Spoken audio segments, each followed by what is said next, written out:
Good morning, everyone. Welcome back to another episode of English with Chris presents English Word of the Day.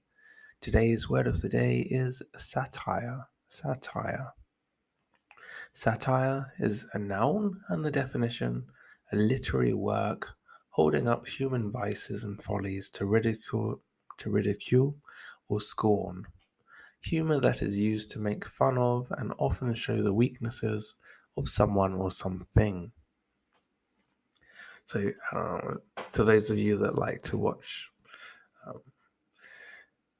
TV, you'll probably have seen some satire at some point. In some countries, it's more popular than others. Obviously, we all have different senses of humor. In the UK, it's very popular. We have TV shows like Mock the Week. Quite a few, actually. They're usually on the same sort of channels and follow one another. In Germany, they're also relatively popular. And I know in Finland they also have quite a lot of satire. So, our example here, we have the latest biography of the president is a satire designed to mock the leader. So, this isn't going to be a biography that this person's written themselves, and it's probably going to be making fun out of him to quite a large extent.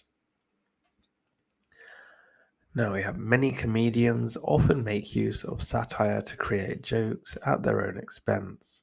This is almost the bread and butter of all comedians. So if they're not able to make fun of themselves, to say that they've been in a particular situation and it basically went terribly, and then I think a lot of comedians would have a lot less material. So this is very important. So it's still sort of this self depreciation that a lot of comedians have. Now we want: when the political cartoonist drew his latest satire, he did it with the intention of making fun of the country's new healthcare plan. So the butt of the joke in this case was the healthcare plan. So it was probably using a lot of hyperbole, showing things to sort of be the cure-all, even though it's something very minor, like maybe, I don't know, this is just off the top of my head, they've knocked a penny off health insurance in whichever country where you pay health insurance, and suddenly it's going to reduce let's say it's going to reduce the death rate by 98%. So something so easy is going to reduce the death rate by 98%, which obviously is ridiculous. It's not very likely to happen. So this would be a good case of satire. Looking at our synonyms, we have caricature, mockery, parody, banter, irony. So again, like I mentioned I think it was the last video, you have to be very careful with synonyms, because although they are synonyms, synonyms often refer to one usage of a word and can be quite different, because these tiny nuances we have between words can build up and gradually get larger and larger until they're closer to a different word. A caricature, most people know of them from these drawings, hence the background here, where someone's facial features are very exaggerated. Very talented artists who do those. Quite funny. But a caricature can also be in written form. It doesn't have to be a drawing. We have mockery, which is, I think, probably the closest here in terms of synonyms to satire, as well as parody. And we have banter.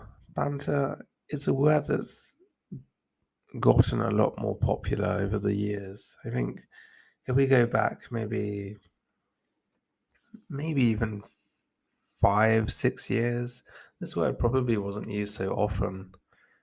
Whereas today, this word is incredibly popular. I mean, especially amongst maybe the younger side of the demographic, this word is almost used daily.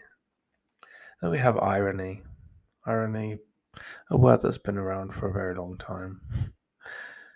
Okay, and our etymology. Circa 1500, a literary work originally in verse, intended to ridicule prevailing vice or follies by scornful or contemptuous expression, from French satire, 14th century, and directly from Latin satira, poetic medley, earlier satura, in Lanx, satura, mixed dish filled with various kinds of fruit, literally a full dish from the fem of satur, sated, from pi root sa to satisfy. The word acquired its literary sense in Latin in reference to a collection of poems in various meters on a variety of subjects by the late Republican poet Ennius.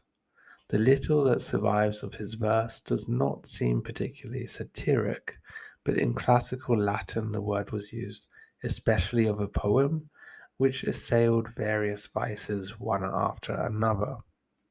The form was altered in Latin by influence of Greek satire, on the mistaken notion that the literary form is related to the Greek satire, um, satire drama.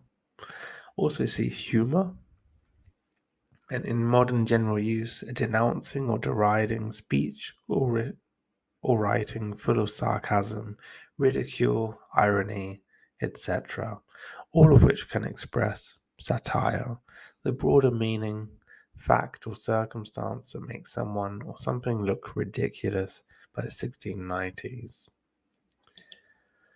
Okay, so that was a bit of a mouthful, the etymology there. If you did like the video, please do leave a like and subscribe. It'll be great seeing you again. I hope you're all having a lovely day and continue to do so. All the best. Bye for now. Bye bye.